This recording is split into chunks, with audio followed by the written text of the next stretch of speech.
Let me show you game settings that you should consider using in FC26. And once you go to settings, we're gonna actually start by going to visual. Now personally, I use always on connection monitoring because it allows me to always see the ping and the latency during online matches. You can use contextual as well, so if the ping is good, you don't see this information at all. So naturally it means that the game, well, the ping is fine, but when it is not, then it just appears. I just have that fixation that I always want to know what is my ping, so I know if I actually have like lags or something. Now, input overlay can be used if you want to see the controllers that you use during the game. It can be used for like recording videos if you later on want to analyze your plays or something that might have went wrong. If passes do not connect correctly, then you can see if you actually made the pass correctly with your inputs and so on and so forth. Now, of course, score clock enabled. I actually disabled the drop down because it's just like a fancy thing that I don't care about, so I just turned it off. There's also scoring lineups, which I disabled, the hypermotion inside overlays, which I also disabled because I don't really care about these things. They are like distractions, so there's no reason to use them other than just like having fancy like animations or something. That's just pointless. And the measurement system is, of course, not personal. Yeah, it's a personal choice, actually, whether you prefer imperial or metric, of course.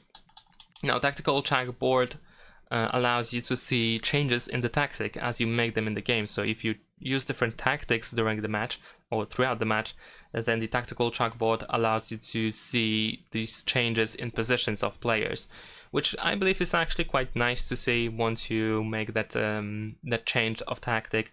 So at least you have like some sort of confirmation that you're actually using the tactic that you intended to use. There's also tactical suggestions notification, which I don't want to be bothered, so I have this option set to off.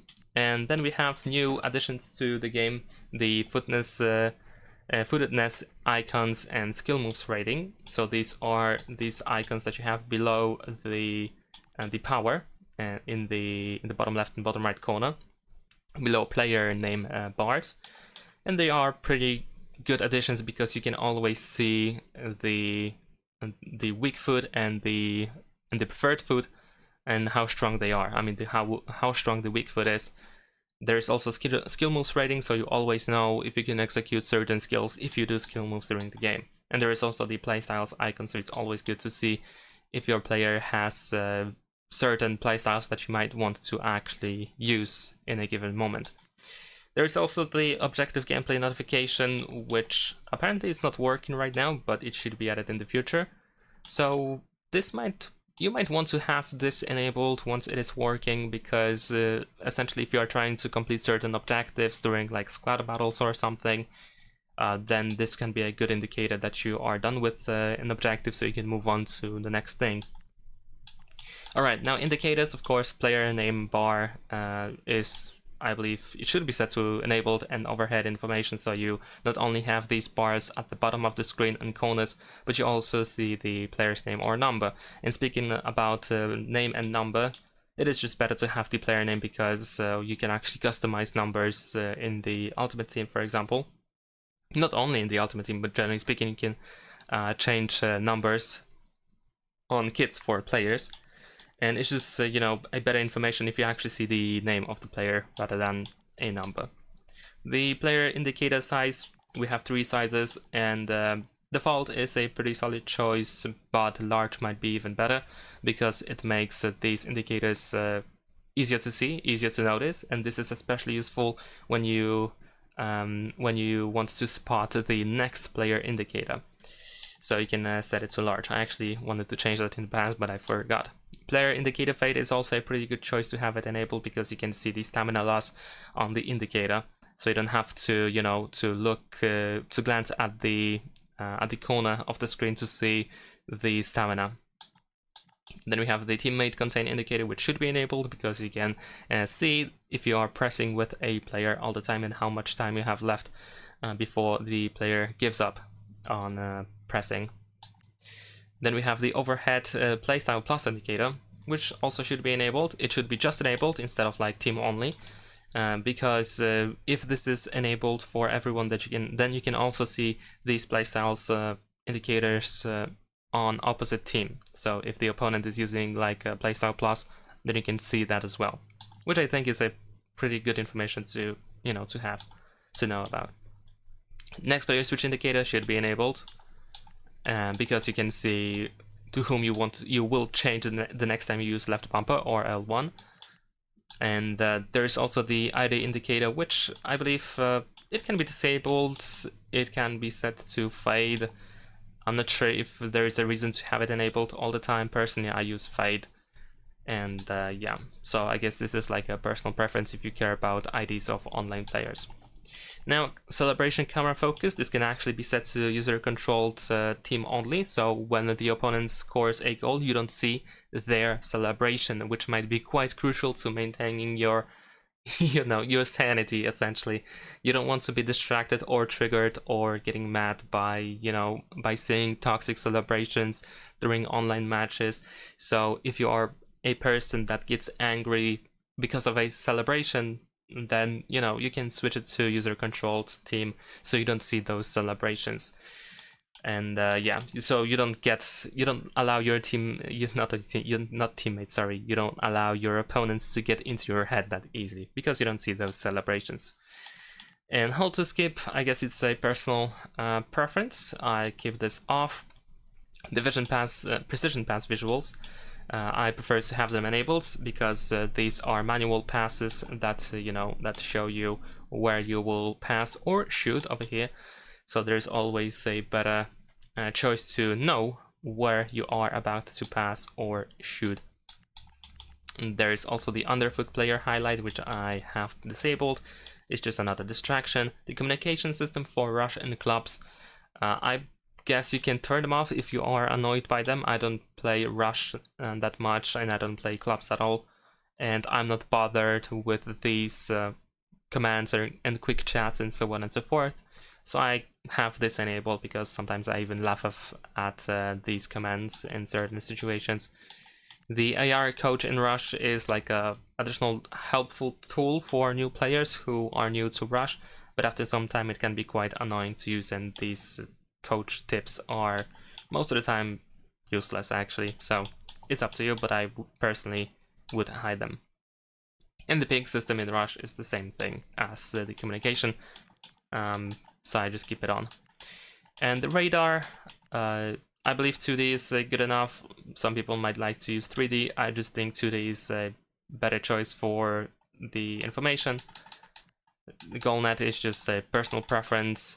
Over here we also have player shadows, stadium shadows, and camera shake visuals in the POV scenes. I actually forgot to turn off stadium shadows, which should be disabled. These shadows sometimes are ridiculous, so you want to turn them off. And then we have player shadows, which can also be disabled quite easily.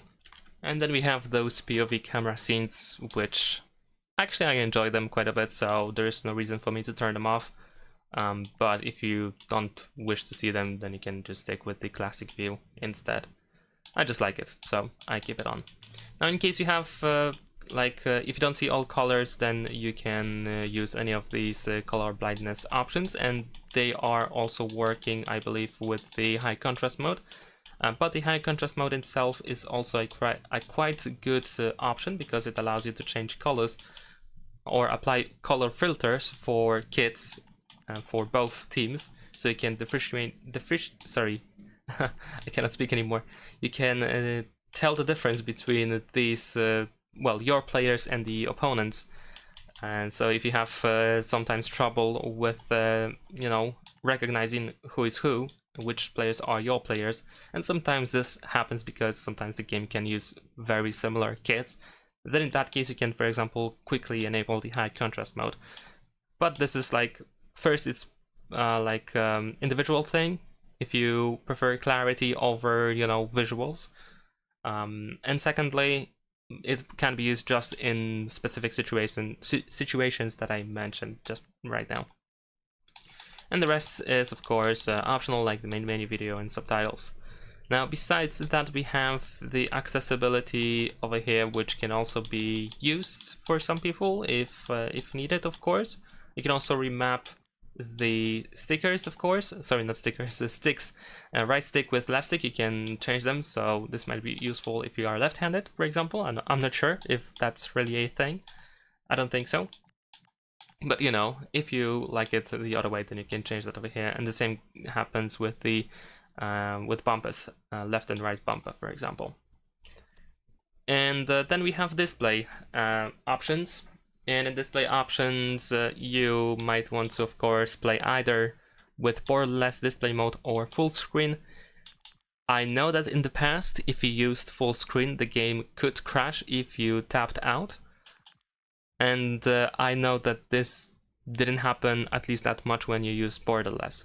So I personally just prefer borderless. I like to quickly alt tab to check something, etc. So I like to have the choice. If you use full screen, then it takes a little bit longer to do so. Now here is a quite important thing, cutscene performance, which by default is set to half frame rate. But what is quite funny is that it also impacts set pieces like penalties, free kicks, corners, and so on and so forth. So if you have this option set to half frame rate, then you will notice that those set pieces are not running as smooth and the games feel like laggish or something, like the frame rate drops during those set pieces. So in order to fix this, you can enable full frame rate.